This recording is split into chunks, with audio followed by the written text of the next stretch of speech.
Please welcome Rodney Alcala. Bachelor number one. Yes? What's your best time? Night times when it really gets good. In retrospect, it has got to be one of the creepiest moments on TV. He says, I always get my girl. The so-called dating game killer is one of the country's most notorious criminals. They told us that they had found Robin.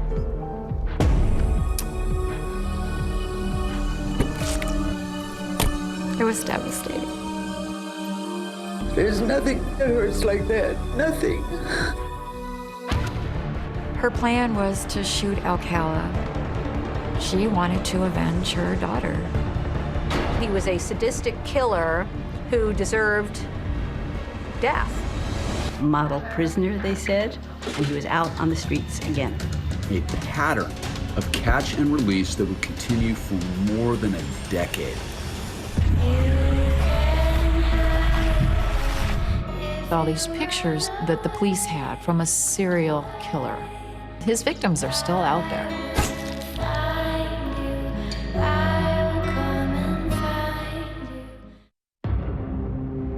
So by 1978, the body count is piling up. Rodney Alcala has murdered at least 5 women on 2 coasts and almost murdered a little girl, and he's just about to make his primetime debut.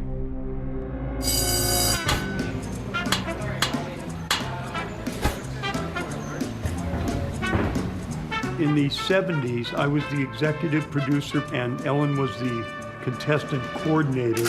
The show that Rodney Alcala appeared on aired in September 1978. The dating game appearance is just a bizarre part about this case. I think that what it reflects is the narcissism and the ego and the arrogance of a serial killer.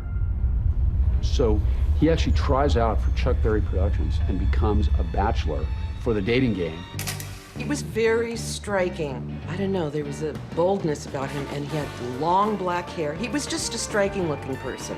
In terms of putting him on as a contestant, I think on the form I wrote NW, which was my symbol for no way, no darn way, is this guy gonna be on the show? Because I noticed that he had a very strange personality. It's like, are you kidding? He's so attractive. Everyone's gonna love him. All the women are gonna love him. And I said, all right, we'll put him on a show, but we've got to surround him with 2 guys that have personalities and that are respectable and decent and fun. My name is Jed Mills. When I got the job on the dating game, they said, you're going to be bachelor number 2, so you'll be sitting in the center. Bachelor number 1 is a little creepy. Notice that right away. In the green room, he jumps in, he says, I always get my girl. Number 1, would you say hello to Cheryl, please? We're going to have a great time together, Cheryl. Immediately did not like this guy. And here we go. Bachelor number 1. Yes? What's your best time? One of our edicts was to make the show much sexier and much more provocative than the show in the 60s. Everything was sexy in the 70s. So we pushed the envelope. The best time is at night. Night times when it really gets good. The sexual innuendo intrigued the audience. They loved it, and they started clapping. Yeah, they loved this guy. Oddly enough, 42 years later, I still remember Cheryl Bradshaw. She did voices. And she says, suppose I was auditioning you for a private class, and you're a dirty old man. You're a dirty old man. Take it. Come on, over here. In retrospect, it has got to be one of the creepiest moments on TV. The audience is beside themselves. They love this. Cheryl Bradshaw asked about what kind of food he would be if she was going to serve him for dinner. I'm called the banana, and I look really good. Can you be a little more descriptive? Peel me.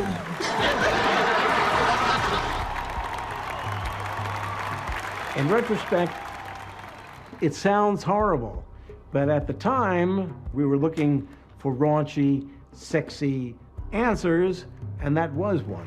Taken in context now, oh my God, Rodney's motives for going on the dating game are, in my opinion, part of his personality disorder. He wants a lot of attention and he believes he should have it. He's quite bright and he wants the world to know who he is. When it became time for the Bachelorette to choose number 1, number 2, or number 3, she said, Well, I like bananas, so I'll take 1. Number 1. That's your number 1. All right.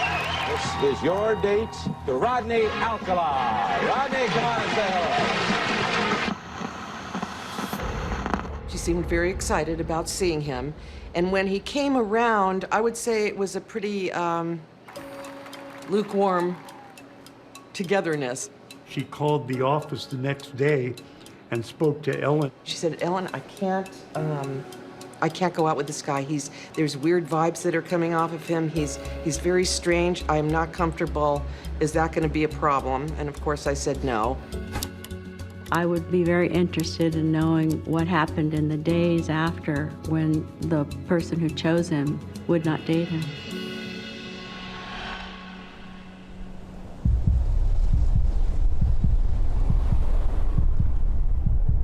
Jill Parenteau was a 21-year-old college student and data entry worker.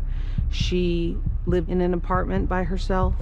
On June 13th, she went to a Dodger game and came home and was never heard from again. the next day, she never showed up at work. When law enforcement entered her home, she was found in her bedroom. Her body was lying next to the bed, very similar to Charlotte Lamb's, where she was laid on her back, fully naked. She had a pillow up behind her back that propped her breasts up. So this is, again, another avoidable set of killings by this guy that should have stayed in prison.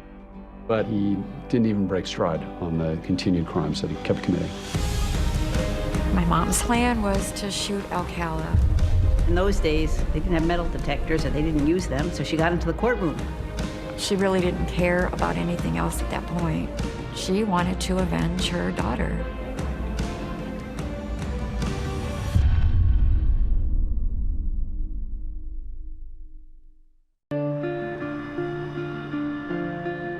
In 1979, Rodney was living at his mother's house, where he had a separate entrance, and perhaps he lived there because he didn't have to pay any rent.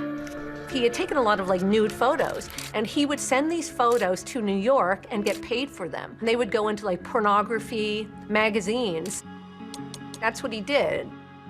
Not only was Rodney on the lam for 3 years, 10 most wanted, 34 months in prison for tally, 2.5 years in prison for a felony of giving drugs to a minor. He's out. He's free. He's on the prowl again.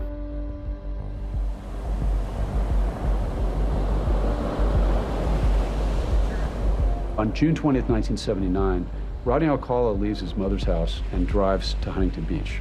And he starts in a place called Sunset Beach, which is a little bit north on Pacific Coast Highway, and he runs into a 17-year-old girl on roller skates named Lori Wirtz.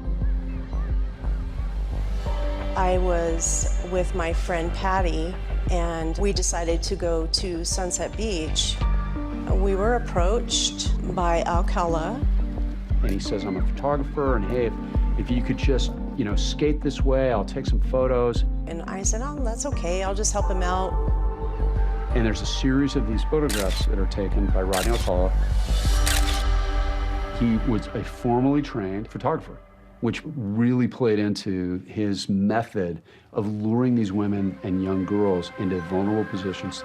It's my opinion with regard to Rodney that deviant behavior is always preceded by deviant fantasy. The taking the pictures, going around looking for little girls, sizing people up. It's a part of the constellation of the Rodney Alcala killing machine.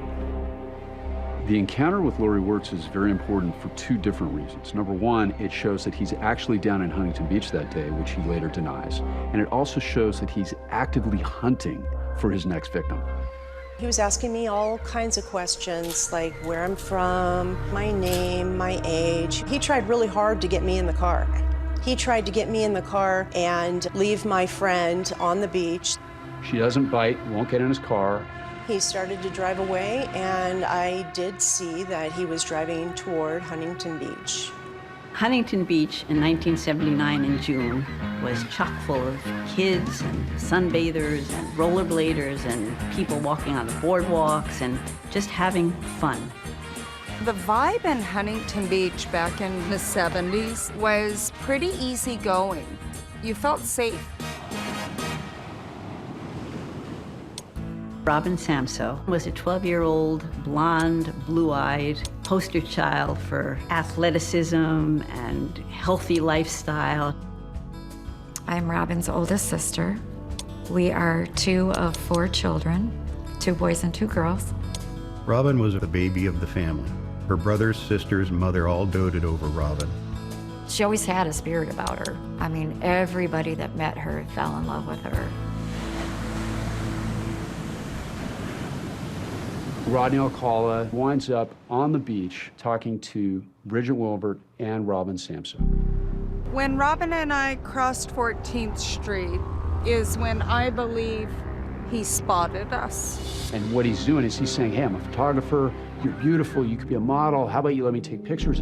And I was having none of it. I was like, no, no. And he reached out and put his hand on Robin's leg. And that's when I grabbed her. I said, like, no, this isn't good. So one of the moms comes over and is like, who are you? Why are you talking to him? And he scurries off like a cockroach. Robin had to be at a dance class at 4 o'clock, so she and Bridget went back to Bridget's house. It was time for Robin to be going because she needed to be in the ballet studio to answer phones. That was how she paid for her ballet. Robin was running late, so Bridget let her use her bike. Go get my bike. I said, and don't stop.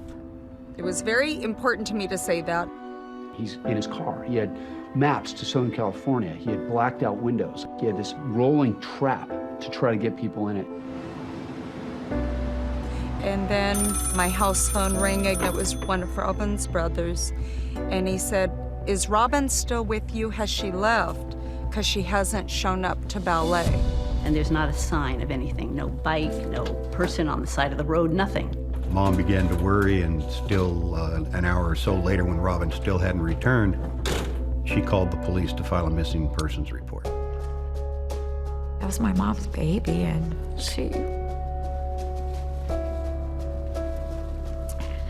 my mom cried every day. Bridget was later introduced to a sketch artist to compile a composite of the individual they'd been talking to on the beach. And when I was done, I was like, that's him. That is him. It's Rodney Alcala. I mean, you look at that and it's Rodney Alcala. Approximately 12 days after Robin went missing, a park ranger in the Sierra Madres at a location called Chantry Flats located some human remains. But she's been scavenged. And what that means is animals have eaten her. During their search of the area, they also found a shoe that was identified as belonging to Robin and a beach towel. And that's how they found this beautiful 12-year-old girl. I remember I was laying on the couch and the doorbell rang. And I answered the door, and it was the police. They came in and they told us that they had found Robin. And my mom broke down, as well as everybody else, my brothers and I. It was devastating. Her mother, wanted to see her daughter's body, and they had to explain to her that there is no body. There's a skull and there's bones. My mom she was never the same. It's like her life just had this big empty hole, and everybody else was just on the outside looking in. They arrest Rodney Alcala at his mother's house in Monterey Park. After that, they obtained a search warrant for his mother's residence where he was living. They get inside Rodney Alcala's residence, and they see a receipt for a self-storage facility in the city of Seattle. So in really good heads-up police work, paperwork is not a part of the search warrant, so they cannot collect it. But it's in plain sight, so they write down the information. One of his sisters went to visit Alcala in jail, and they started talking about the storage locker. And Rodney Alcala is overheard saying words to the effect of, well, it's good that they don't know about the storage locker. The cops actually overheard the conversation. And they get inside and they find a treasure trove of evidence. I mean, it breaks the case.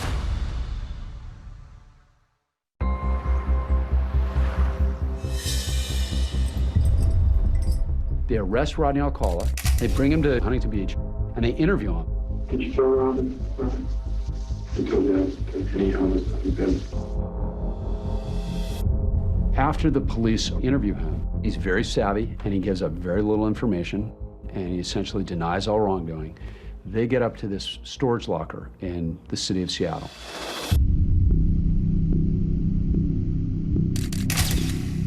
They find thousands of pictures of young people, older people, all kinds of people in compromised positions. They also find various forms of jewelry, a bunch of different earrings and little keepsakes. Those are trophies. For Rodney, it's his vehicle for power and control. That's why he keeps things. I remember them asking my mom to the police department to come and identify some things that they found at a locker in Washington. Two of the earrings found were gold ball earrings. Robin was described as wearing those earrings on the day that she disappeared. In 1980, Rodney Alcala was tried for the murder of Robin Samso. One of the stories that Marianne Connolly, Robin's mom, told was that during the 1980 case, she actually showed up with a gun. Her plan was to shoot Alcala. She really didn't care about anything else at that point. She wanted to avenge her daughter. In those days, they didn't have metal detectors, or they didn't use them, so she got into the courtroom. I remember she was very calm. She just kept saying, everything's gonna be okay. Everything's gonna be okay. The trial began, and she had her hand on her purse, and she was ready to kill the man who had murdered her daughter. I do remember her telling me that she heard Robin's voice and told her not to do it. So she had changed her mind. On May 8th, 1980, the jury on the Robin Samso case deliberated less than 5 hours. Rodney Alcala was convicted and sentenced to death. He was taken to San Quentin, where he was put on death row.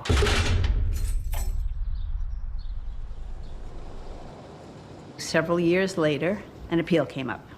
And to everyone's shock and sorrow and horror, the case was repealed.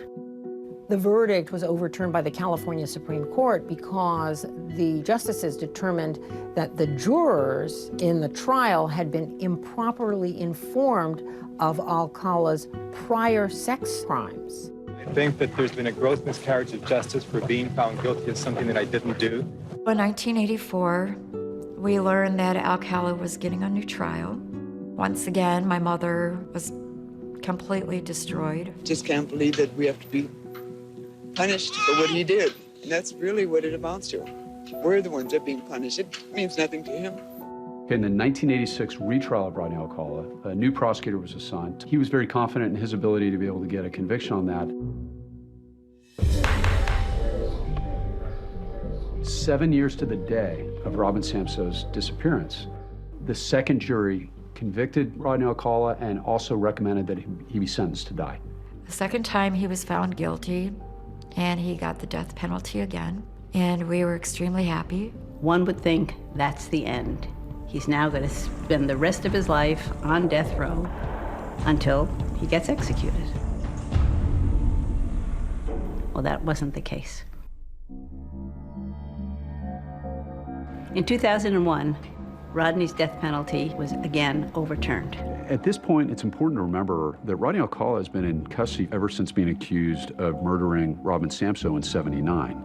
He's now 58 years old, and life behind bars has taken its toll, not only on Rodney Alcala, but also on the victims' families who've been trying to achieve justice. Twice Alcala has been convicted and sentenced to death. Twice the convictions were reversed on appeal. The main reason was an ineffective assistance of counsel claim, meaning that Rodney's attorney had not put forth a strong enough defense on his behalf. My mom really kind of lost it then. Every time this happens, it's like losing Robin all over again. I don't know if you've ever lost a child, but there's nothing that hurts like that. Nothing.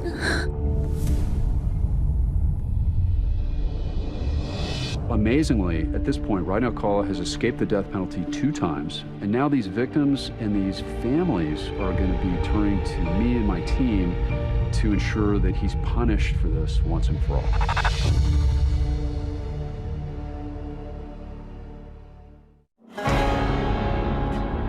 This case was assigned to me back in 2003 when my boss came in and essentially gave me the rundown on it and said that it was going to be a tough one.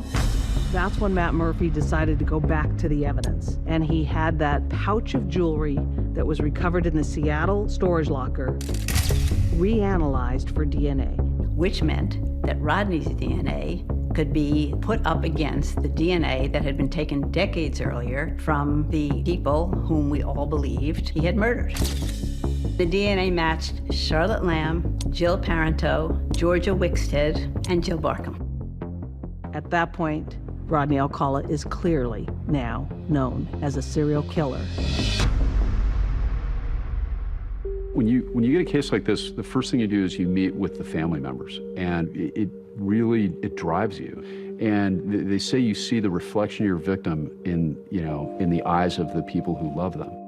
I forget a lot of things, except the most important thing I can't forget, and that's her and how she died. I was the same exact age as Robin Samso. We were both 12 years old in 1979, and you connect with your victim.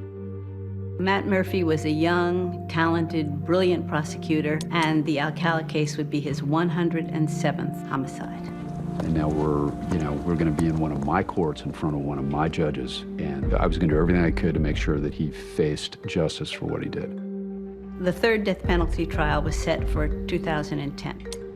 Matt Murphy and I ended up being co-counsel on the case once we brought our LA cases down to Orange County. So we had all these really good professionals that came together. I came to know Rodney Alcala by being on the Orange County panel of expert witnesses. I met with Rodney. We met a total of 18 hours over a number of days. And this third time around, 66-year-old Rodney Alcala decides he'll represent himself. He is a narcissist. He has a genius IQ measured by some. So he's very brilliant and thinks that that translates into being able to be a good lawyer for himself in the case. Alcala's choice to represent himself was a message to Mr. Murphy that he is equal to him. Mr. Alcala's perceptions about his own superiority should never, ever be underestimated. She'd been gagged with a t-shirt shoved down her mouth. I wanted the jury to see the level of violence because one of the things that we needed to prove was torture, so that we needed to prove he intended to inflict pain on these victims. Alcala would strangle the women into unconsciousness, wait till they wake up, and then strangle them again. He knew exactly what he's doing, and he enjoyed what he was doing. So these are the facts of the Samso case. Because Rodney Alcala was representing himself, he got to cross-examine the witnesses, and then, of course, questioned Robin Samso's mom. This is what they look like. He was questioning my mother about the earrings, trying to create doubt. Alcala tried to argue with my mother. All the jury sees is the man who murdered this poor woman's daughter cross-examining her. It was so hard watching her that I think the three of us just sat there and sobbed.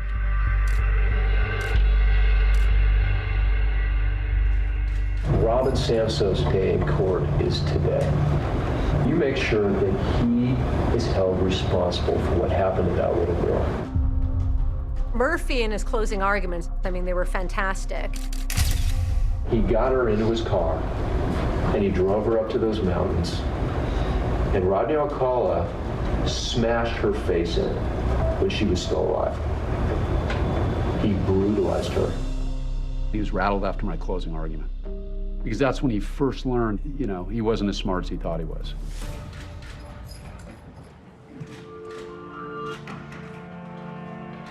The day the verdict was read, the courtroom was very still and very quiet. We, the jury, further find and affix the degree thereof, murder in the first degree. The verdict was guilty on all charges, across the board, all 5 murders. The evidence that we put in for the penalty phase of the trial focused largely on his prior sexual assaults of Tali Shapiro. When Matt reached out to me in 2010, he was pretty adamant that he really needed me to come forth and help put Alcala away. So now we've come full circle from 68 to 79. So bringing Tali Shapiro in as the one who lived, as the one who got away, is very important for a jury to see what a monster Rodney Alcala is. I was there for the Samso family. I've never been the victim. I've always been the survivor. If you decide that the death penalty is appropriate punishment, you shouldn't feel too good about it. After hearing all the evidence, the jury went back to deliberate one more time, and they came back with a verdict in a little less than 2 hours. We, the jury, in the above entitled action, determine that the penalty to be imposed upon defendant Rodney James Alcala to be death. I feel like Robin's life meant something, even in 12 years. She stopped him from killing anybody else. And I believe that if you would have told her that God was going to use her for this purpose, she would have been okay with it. I just pray that I live long enough to watch him be executed. I only wish that I could be the one to administrate the injection. In 2019, the state of California placed a moratorium on the death penalty. So that meant that all prisoners on death row, and this included Rodney Alcala, received a stay of execution. This did mean, though, that Robin Samso's mother would not see Rodney Alcala executed. July 23rd, 2019, my mom passed away. She wanted to see that day that Alcala leaves this earth, that he just does not breathe anymore. And it's unfair. It's unfair. Somebody so cruel and evil.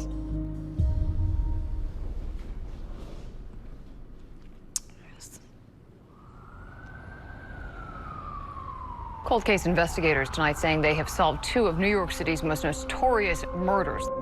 New York had been investigating cases involving Rodney Alcala, a murder in 1971 and a murder in 1977. Although Alcala is already on death row in California, he will be extradited here to go on trial for killing the 2 New York women. They decided to charge Rodney with the 2 New York murders. He conceded that he did kill the 2 women in question. I was surprised that he pled guilty. I think ultimately he knew he was going to be convicted. Mr. Alcala got 25 years to life, which is the highest sentence under the law. After the trial, the Huntington Beach Police Department released hundreds of the photos that they found in that Seattle locker to the general public. Police don't know if any of the people in these pictures were victims of Alcala, but hope the public might be able to help identify them. After the Huntington Beach Police Department released those photographs, the decades-old mystery of Christine Thornton was about to come full circle. My son sent this email to me with all these pictures in it that the police had from a serial killer. That was her. That was definitely her.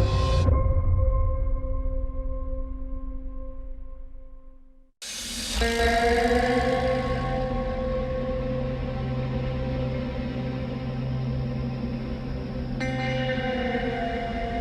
think, having Christine being gone for so long, it was difficult because, we all knew that something bad had happened to her. For nearly 40 years, Christine Thornton's family assumed she was dead. She just vanished out of their lives.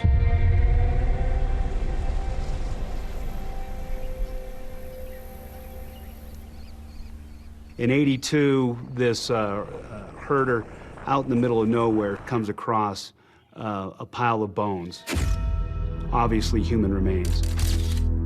Several initial deputies responded along with detectives, and what they found was it was a body of a 25 to 35-year-old female.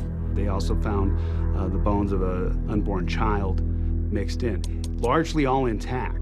The clothing was still there. Even some jewelry were all located. They couldn't determine a cause of death. What they believed was that it was possibly a strangulation because one of the pant legs was tied in a ligature. The detectives at that time they used the skull and sent it off to the crime lab in order to get a reconstruction of what they felt this person looked like. They determined that it was a young female and brunette. They unfortunately weren't able to identify her, and the case went cold. In 2013, several of the detectives, including myself, were assigned specific cold cases. So this box was almost falling apart when I initially was assigned this case. There was still bone fragment and skin tissue saved at the crime lab after all those years. If you have DNA, you run it. And then you try to find out by sending it down through CODIS and missing persons to find out if you can get a match. CODIS refers to the Combined DNA Index System. It was created in 1998. DNA is entered into a national database, and this helps the authorities find missing people and also solve crimes. I was basically told it was now a waiting game. I honestly thought I'd be 10, 20 years retired before I'd get a phone call saying that they'd identified her.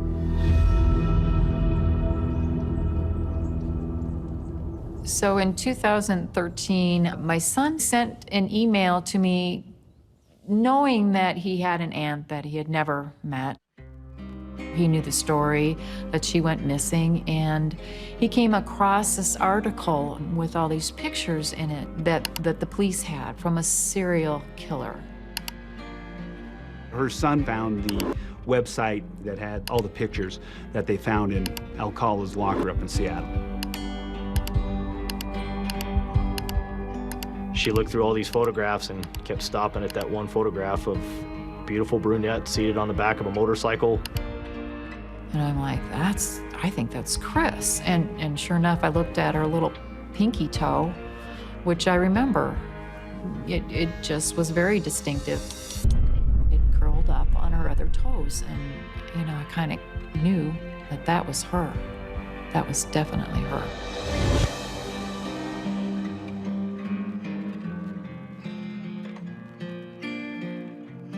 At that point is when she decided to submit her DNA sample as a reference to hopefully identify Christine.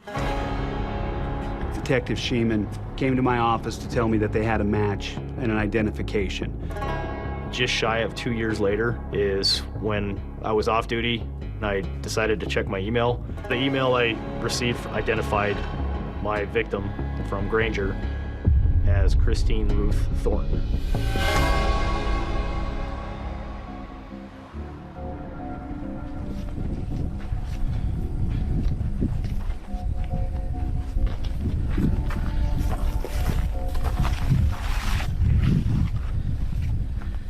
So this is the copy of the photo that was found in Rodney Alcala's possession. Trying to match this photo out in the Granger Prairie seems almost impossible, but we were able to match this photograph up just based off of two different ridges. You can actually hold this picture up and actually show that this is the almost the exact area that this photograph potentially was taken back in 1977. And here we are in 2020. It was pretty shocking to find this area and to know what transpired here all those years ago. We spoke to detectives with the Huntington Beach Police Department and put a timeline together. So in July of 1977, with the permission of his parole officer, he's allowed to travel back to New York. And Rodney Alcala wasn't flying. Rodney Alcala was driving. So Rodney Alcala leaves New York, comes back to Los Angeles. And we determined around the time that Christine was killed, he had been traveling across the nation. The motorcycle was actually owned by Rodney Alcala, and they were able to find that motorcycle in his possession. There's no rhyme or reason how these two people, one so good and one not, cross paths and end up there. I thought we had enough evidence to possibly charge him, but before we did that, I wanted to speak with him. I've done hundreds and hundreds of interviews in my career, but I told myself, how the hell do you interview a serial killer?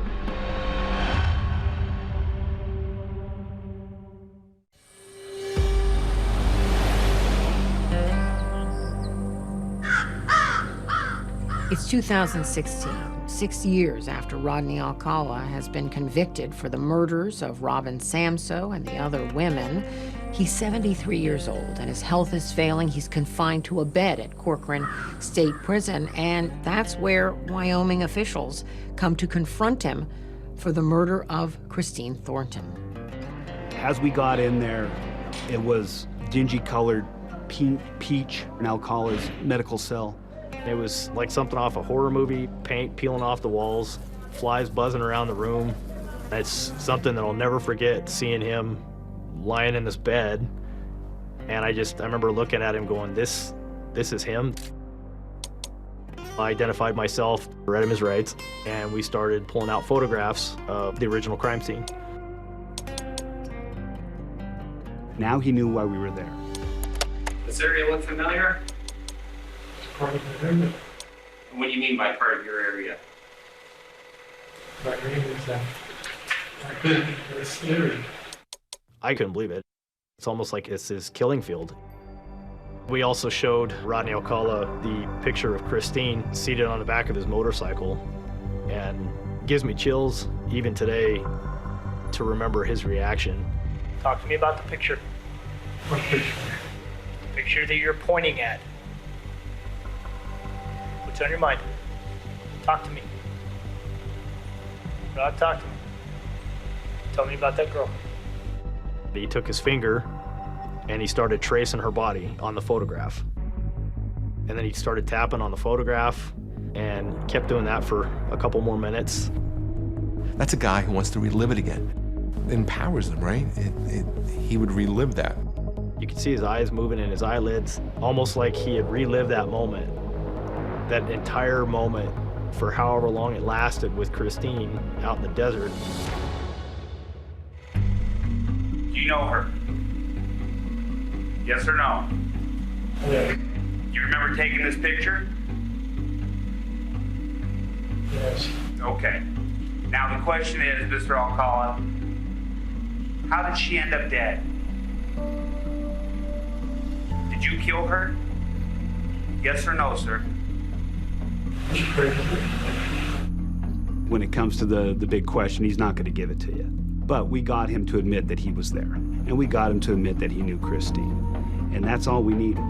So Rodney Alcala was eventually charged with first-degree murder in Sweetwater County, Wyoming.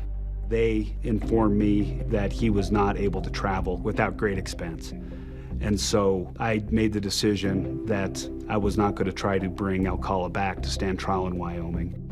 Best place for Rodney Alcala is exactly where we left him. Seeing that jail cell and that setup that he's in, he's where he needs to be.